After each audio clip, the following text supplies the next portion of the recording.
ಶ್ರೀ ಗುರುಭ್ಯೋ ನಮಃ. ಎಲ್ಲರಿಗೂ ಬೆಳಗಿನ ಶುಭೋದಯಗಳು. ಬಾಲರಾಮಾಯಣಂ ಇದು ಶೋಕವಲ್ಲ, ಶ್ಲೋಕವಿದು.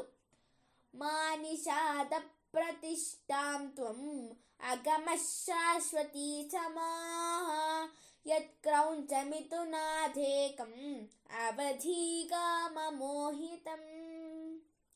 ಈ ಶ್ಲೋಕವೇ ಶ್ರೀಮದ್ ವಾಲ್ಮೀಕಿ ರಾಮಾಯಣ ಮಹಾಕಾವ್ಯಕ್ಕೆ ಮೂಲ ಮಂತ್ರ ಹಾಗೂ ಬೀಜ ಮಂತ್ರ. ನಾರದ ಮಹರ್ಷಿಗಳ ಮಾತುಗಳನ್ನೇ ಮೆಲುಕು ಹಾಕುತ್ತಾ ವಾಲ್ಮೀಕಿ ಮಹರ್ಷಿಗಳು ರಾಮಾಯಣ ಕಾವ್ಯವನ್ನು ಬರೆಯಬೇಕೆಂದು ಸತ್ಸಂಕಲ್ಪವನ್ನು ಮಾಡಿಕೊಂಡಿದ್ದರು.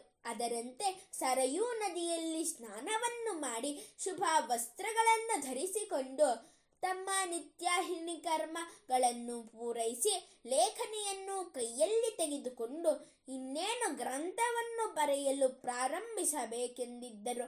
ಅಷ್ಟರಲ್ಲಿ ಅವರ ಕಣ್ಣುಗಳ ಮುಂದೆ ಒಂದು ಘೋರವಾದ ದೃಶ್ಯವು ಕಾಣಿಸಿತು.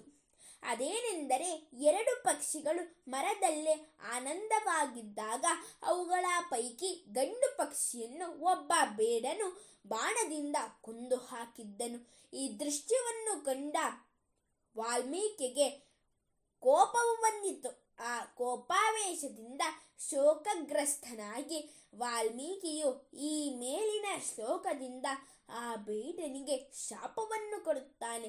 ಎಲೈ ಬೇಡನೆ, ನೀನು ಕಾಮಮೋಹಿತವಾಗಿದ್ದ ಗಂಡು ಪಕ್ಷಿಯನ್ನು ಕೊಂದು ಹಾಕಿಬಿಟ್ಟಿದ್ದೀಯ.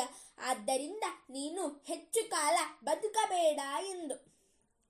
ಅನಂತರ ವಾಲ್ಮೀಕಿಯ ಮನಸ್ಸಿನಲ್ಲಿ ಪಶ್ಚಾತ್ತಾಪವು ಉಂಟಾಗುತ್ತದೆ. ಅಯ್ಯೋ, ರಾಮಾಯಣವನ್ನು ಬರೆಯಲು ಹೊರಟಿದ್ದ ನನ್ನ ಬಾಯಿಂದ ಈ ಶೋಕರೂಪವಾದ ವಾಕ್ಯಗಳು ಬಂದು ಬಿಟ್ಟವಲ್ಲ ಎಂದು.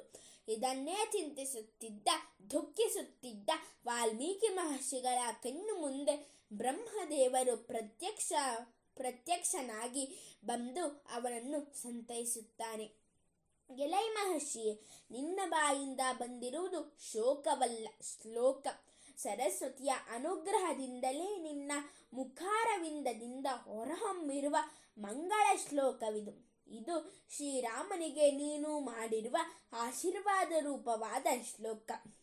ಆದ್ದರಿಂದ ಇದನ್ನೇ ಮುಂದು ಮಾಡಿಕೊಂಡು ಮುಂದಿನ ರಾಮಾಯಣ ಕಾವ್ಯವನ್ನು ರಚಿಸು ಎಂದು ಬ್ರಹ್ಮನು ಹೇಳಿದನು. ಅದರಂತೆ ವಾಲ್ಮೀಕಿ ಮಹರ್ಷಿಗಳು ಮುಂದುವರೆದು ಈ ವಾಲ್ಮೀಕಿ ರಾಮಾಯಣ ಆದಿಕಾವ್ಯವನ್ನು ರಚಿಸಿದರು. ಸರ್ವೇ ಜನಾಃ ಸುಖಿನೋ ಭವಂತು, ಸಕಲ ಸನ್ಮಂಗಲಾನಿ ಭವಂತು, ಲೋಕಾಃ ಸಮಸ್ತಾಃ ಸುಖಿನೋ ಭವಂತು. ಧನ್ಯವಾದಾಃ.